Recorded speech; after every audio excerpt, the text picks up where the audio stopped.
I'm Maria. My family is full of linguists, and languages were a big part of my life growing up. My mom and dad were both professors, always talking about the nuances of different languages at the dinner table. I guess it rubbed off on me because by the time I finished college, I could speak 5 languages fluently: English, Spanish, French, German, and Italian. I met David when I was still in college. He was in my circle of friends, and we clicked right away. David is tall, with dark hair and a kind smile that always made me feel at ease. He came from a wealthy family, which always seemed to be a point of stress for him. His parents, Mr. and Mrs. Anderson, were very clear about wanting him to join the family business as a financier, but David had other plans. David and I used to hang out a lot, sharing our dreams and frustrations. He would often vent about his parents' pressure. "Maria, I just can't see myself crunching numbers all day," he'd say, running a hand through his hair in frustration. "I want to work with animals, help them. That's what makes me happy." David secretly started volunteering at a local vet clinic, learning everything he could about animal care. He was so passionate about it, and I admired that about him. He was determined to make his dream come true, even if it meant going against his parents' wishes. "Maria, you should have seen this little puppy today. It was so scared, but once I calmed it down, it was all wagging tails and happy barks," he'd say, his face lighting up with joy. "That's amazing, David. You're doing something really special," I'd respond, genuinely happy for him. We were just friends, but I always felt a deep connection with David. We understood each other in a way that was rare. I loved languages, and he loved animals, but we both shared a passion for following our dreams. As graduation approached, David's parents intensified their pressure, and he became more conflicted. But through it all, we supported each other. We'd often meet up to vent and encourage one another. "You've got this, David," I'd say, giving him a reassuring smile. "You're going to be an amazing vet someday. And you, Maria, are going to be the best translator out there," he'd reply with a grin. It was a typical Friday night, and our group of friends decided to have a little get-together.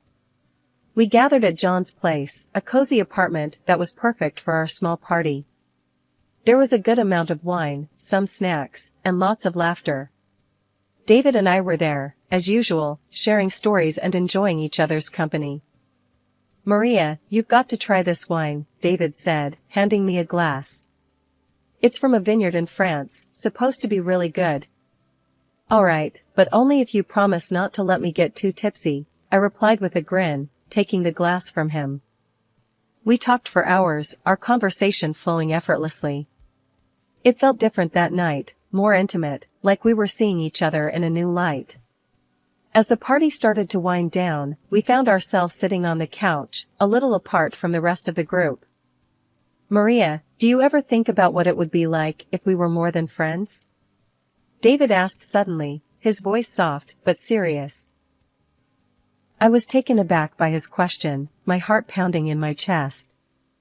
I've thought about it, David," I admitted, my voice barely above a whisper. Before I knew it, we were leaning in, and then our lips met in a gentle kiss. It was electric, like something out of a movie. We pulled back, staring at each other in shock and wonder. "Wow," David said, his voice shaky. "I didn't expect that." "Me neither," I replied, feeling a blush creep up my cheeks. "But I'm not complaining." We sat there for a moment, the air between us charged with a new kind of tension. It was like the room around us faded away, leaving just the two of us in our own little world. "Do you want to get out of here?" David asked, his eyes never leaving mine. I nodded, not trusting myself to speak. We quietly slipped out of the apartment, hand in hand, and made our way to his place. The walk there was filled with nervous laughter and stolen glances, both of us trying to process what had just happened. We went inside, and the next few hours were a blur of kisses, laughter, and whispered confessions. It was like we were finally allowing ourselves to feel what we had been holding back for so long. Everything felt right, like we were exactly where we were supposed to be. The next morning, I woke up in David's arms, feeling a mix of happiness and nervousness. I gently nudged him awake, needing to talk about what had happened. "David, wake up," I whispered, shaking his shoulder gently. He stirred, opening his eyes, and giving me a sleepy smile. "Good morning, beautiful," he said, his voice rough with sleep. "Morning," I replied, feeling my cheeks heat up. "We need to talk about last night." After that romantic night, David and I decided we didn't want to wait any longer. We wanted to get married. We were so sure of our love, but we knew his parents might be a hurdle. When we told them, Mr. and Mrs. Anderson weren't thrilled. They had known me for years as David's friend, but as his wife? That was a different story. They didn't like that I wasn't from a wealthy family. Still, they agreed to our wedding but insisted on a prenuptial agreement. They wanted to make sure I wouldn't claim any of David's money. "You'll need to sign this prenup, Maria," Mr. Anderson said, handing me the documents. "It's just to protect the family assets." I glanced at David, who nodded reassuringly. "I understand," I said, taking the papers. Despite the cold reception, they allowed us to live in David's late grandmother's apartment. It was a beautiful place in the city center, with windows overlooking the square. The apartment was elite and expensive, with excellent repairs and new furniture. It felt like a fresh start. After the wedding, we moved in, but Mr. Anderson made it clear that one room, filled with his mother's belongings, was off limits. "Those items are priceless to me, Maria," he said sternly, handing me the key. "You are not to enter that room." I nodded, understanding the gravity of his words. "I won't, Mr. Anderson. I promise." With that, David and I began our new life together, ready to face whatever challenges came our way. Living with David was like a dream at first. We were so happy in our new place, but soon enough, that bliss got a serious jolt thanks to his sister, Laura. Laura started dropping by unannounced, making herself right at home. One Saturday morning, just as I was getting ready to enjoy a peaceful breakfast, she showed up. "Hey Maria," Laura said, strolling into the kitchen without even knocking. "What's for breakfast?" I forced a smile, trying to keep my annoyance in check. "Good morning, Laura. I was just about to make some eggs." "Make enough for me too, will you?" she said, plopping down at the table and scrolling through her phone like she owned the place. I took a deep breath and started cooking, reminding myself to stay calm. David walked in, looking a bit surprised to see his sister. "Laura, didn't know you were coming over," he said, raising an eyebrow. "Yeah, thought I'd surprise you guys," she said with a smirk. "This place is amazing. I could get used to hanging out here more often." As days went by, Laura's visits became more frequent and more invasive. She'd stay over without asking, and every morning it was the same thing. She'd demand breakfast, criticize my cooking, and make snide comments about me living in her grandmother's apartment. "Maria, you should really learn how to cook better," she said one morning, pushing her plate away. "You're living here on borrowed time, you know." That was the last straw. I clenched my fists and looked her straight in the eye. "Laura, you can't just come here and disrespect me in my own home." She scoffed, rolling her eyes. "Your home? This is my family's apartment, Maria. You're just here because my parents are too nice to kick you out." David had enough. He walked over and stood next to me, glaring at Laura. "Laura, you need to show Maria some respect. She's my wife, and this is her home too." Laura's face twisted in anger. Of course you'd take her side. Mom and Dad always loved you more, gave you everything, and now you're letting her take what's left. "Enough, Laura." David's voice was firm. "If you can't respect Maria, then don't come here anymore." Laura stormed out, slamming the door behind her. I let out a sigh of relief, feeling a mix of anger and sadness. David hugged me, whispering, "We'll get through this, I promise." The next day, my phone rang, and it was my mother-in-law. She didn't even bother with pleasantries. "Maria, I've heard terrible things about how you're keeping the apartment," she snapped. "Laura says it's a mess, and you're not being a good hostess." I was stunned. Mrs. Anderson, that's not true. I've been doing my best to keep the place clean and welcoming. Clearly, your best isn't good enough, she retorted. We're very disappointed with David's choice to marry you. We think you should consider leaving. When I told David about the conversation, he was furious. They have no right to talk to you like that, Maria. We'll figure something out. Days turned into weeks, and the tension with David's family kept building. Laura continued her visits, though less frequent after David's outburst. She still managed to make every interaction a challenge. As the days passed, I focused on keeping our home a sanctuary, a place where David and I could escape from the outside world and his family's constant scrutiny. We knew we had to stick together and stay strong, no matter what challenges came our way. David worked for his father's company, but I was having a hard time finding a job as a translator. I went for interviews, but the jobs offered were way below my skills and pay expectations. One evening, I was home alone, feeling a bit down about another unsuccessful interview. I was just about to get comfortable when I heard the door unlock. I wasn't expecting anyone, so my heart jumped into my throat.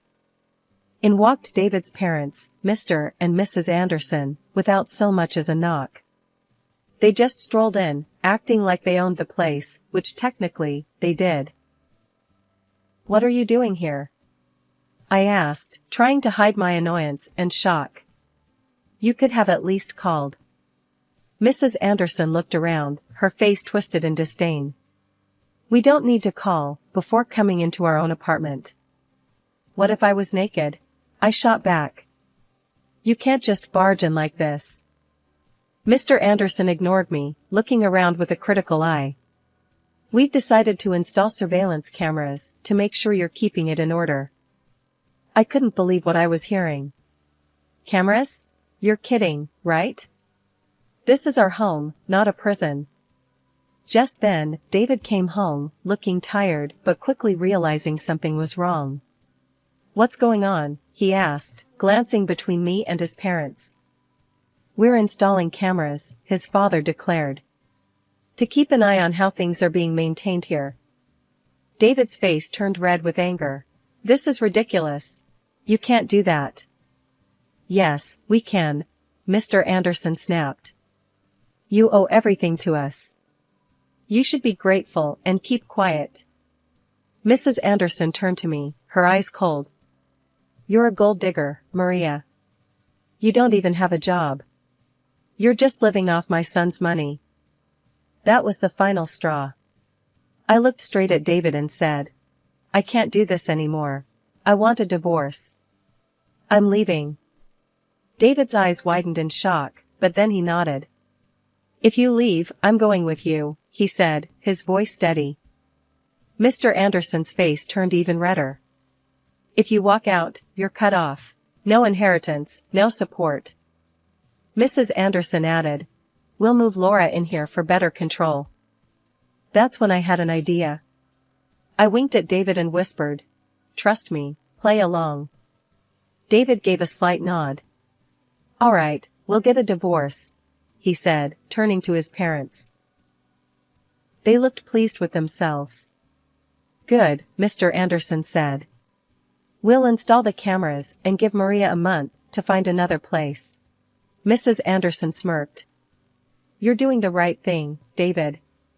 We'll have Laura move in next week." After David's parents left, he turned to me with a confused look. "Maria, why did you agree to a divorce and ask me to play along?" he asked, his eyes full of worry. I gave him a reassuring smile. "Just trust me, David. Do what I ask, and it'll all make sense soon." He sighed but nodded. "All right, I trust you." We hugged, and I could feel the tension in his shoulders ease a bit. A week later, David had to go on a business trip to Hong Kong for his father's company. As soon as David flew out, Laura and her boyfriend Rick showed up, just as his parents had promised. "Hey, Maria," Laura said with a smirk, walking in without knocking. "We're moving in to keep an eye on the place. You know, since you'll be leaving soon." I forced a smile. Welcome, Laura, Rick. Just one thing, don't go into the locked room or touch anything there, okay? Laura's eyes lit up with curiosity. Why not?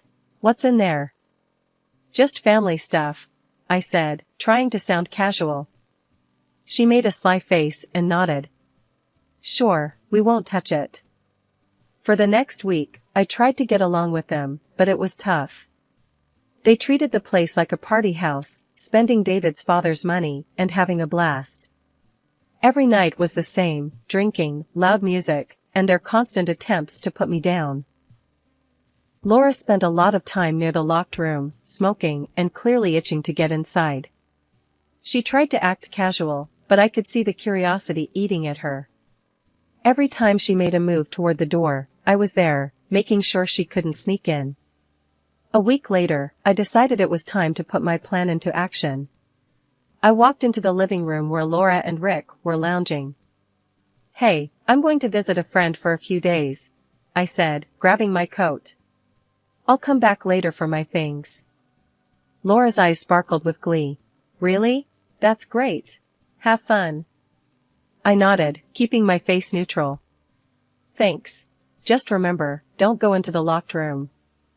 Yeah, we got it, Laura said, practically shooing me out the door.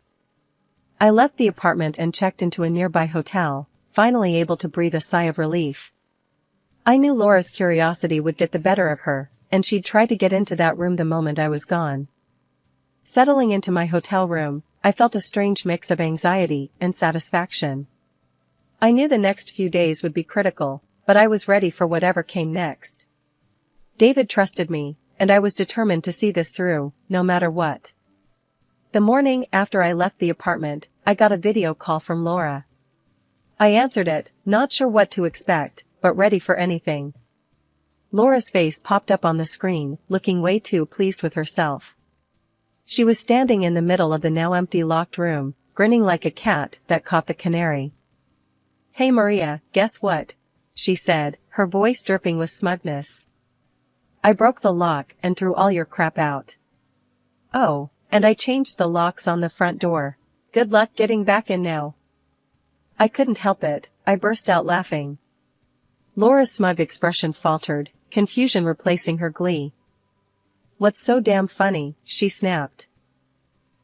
I wiped a tear from my eye, still chuckling. Laura, you clueless fool. I took all my stuff with me. That room wasn't mine. It was packed with your dad's things. He specifically told me not to touch any of it. Her face turned ghostly white. What? No, you're lying. Nope, I said, smirking. Those were your dad's precious belongings. He made it clear they were off limits. Laura's eyes widened in horror.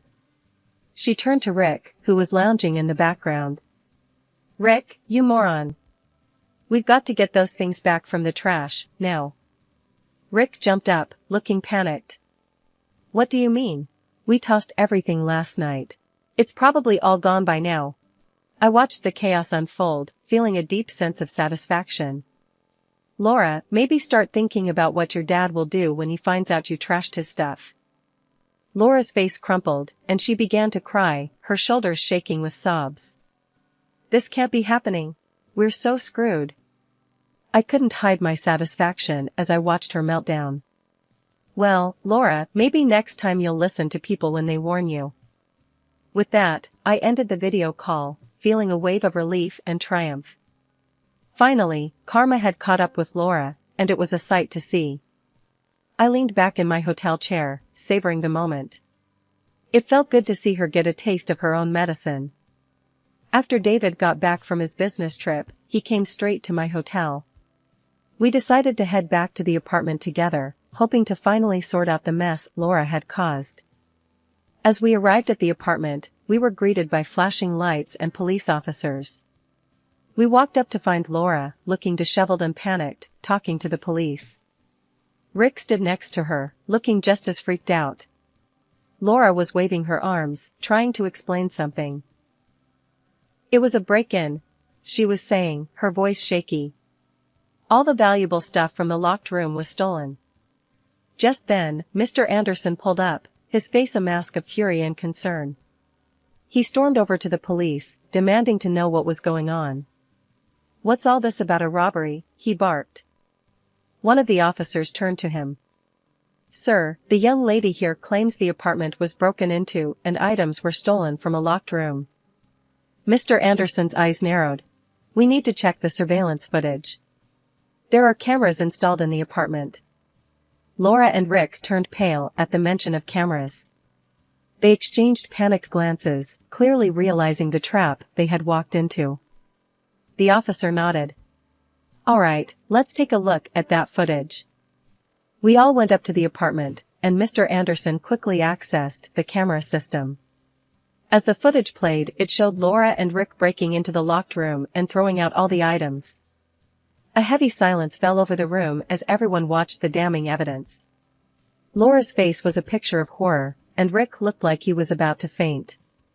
Mr. Anderson's face turned a dangerous shade of red. "Laura, what the hell have you done?" he roared. Laura started to cry, her voice shaking. "Dad, I'm sorry. I thought these were Maria's things. We didn't know what else to do." "You lied to the police. You tried to stage a robbery to cover up your stupidity." Mr. Anderson exploded. "I can't believe this." The police officer cleared his throat, looking stern. "Ma'am, you've made a false report. That's a serious offense." Mr. Anderson shook his head, his voice trembling with rage. "Because of your actions and this deceit, I renounce you, Laura. You're disinherited. You are no longer my daughter." Laura collapsed to the floor, sobbing uncontrollably. "Dad, no. Please don't do this." The officer nodded to his partner, and they started filling out a report. "We'll need to take you both in for questioning about this false report." Rick's face went white. David squeezed my hand, his face a mix of anger and relief. "I can't believe she tried to pull this off." As the police escorted Laura and Rick out of the apartment, I felt a weight lift off my shoulders. It had been a long, hard road, but we had finally come out on the other side, stronger and more united than ever. David's father did exactly what he said he would. He cut Laura off completely. No more money, no future inheritance. Her boyfriend ditched her too, seeing as he was only in it for the cash. Now Laura stuck in a tiny, run-down apartment, scraping by on her own. It's a tough break, but she had it coming. Meanwhile, David and I decided it was best to cut ties with his controlling parents, at least for a while. David quit his father's company and finally opened his own veterinary clinic, something he's always dreamed of. I'm so proud of him. And as for me, I landed a great job as a translator for a big international company. We're both working hard, but it's worth it for the freedom we have now. We're still in a rented apartment, but it feels like home because it's ours. No more constant surveillance or judgmental eyes watching our every move. We're making plans for the future, like buying our own house and starting a family. It's exciting to think about what's ahead. One morning, over breakfast, David and I were talking about our plans. "Maria, have you thought about where you'd like to buy a house?" he asked, sipping his coffee. I nodded. "Yeah, somewhere quiet, but not too far from the city." "What about you?" "I'm thinking the same," he said, grinning. "A place with a big yard for the dogs." I laughed. "Of course, you'd want space for the dogs." "That's fine by me. And what about kids? Are we still thinking a couple of years down the line?" David looked thoughtful. "Yeah, I think that's a good plan. Let's get settled first, make sure the clinic is running smoothly, and then we can start thinking about kids."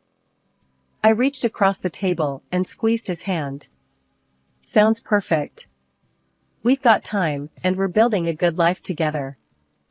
Later that day, we visited his new clinic. It was a cozy place, already bustling with clients and their pets. I watched David in his element, caring for animals and talking to their owners. He looked so happy and fulfilled. One weekend, we decided to visit some open houses, just to get a feel for what was out there. We found a few places we liked, and it was exciting to imagine our future home. "Maria, can you picture it?" David asked as we stood in the backyard of a charming house. "Kids playing here, maybe a dog running around?" I smiled, feeling a warm glow inside. "Yeah, I can. It feels right, doesn't it?" "Absolutely," he said, putting an arm around me. "We're building something real, something lasting." As we left the house, I felt a sense of contentment and anticipation.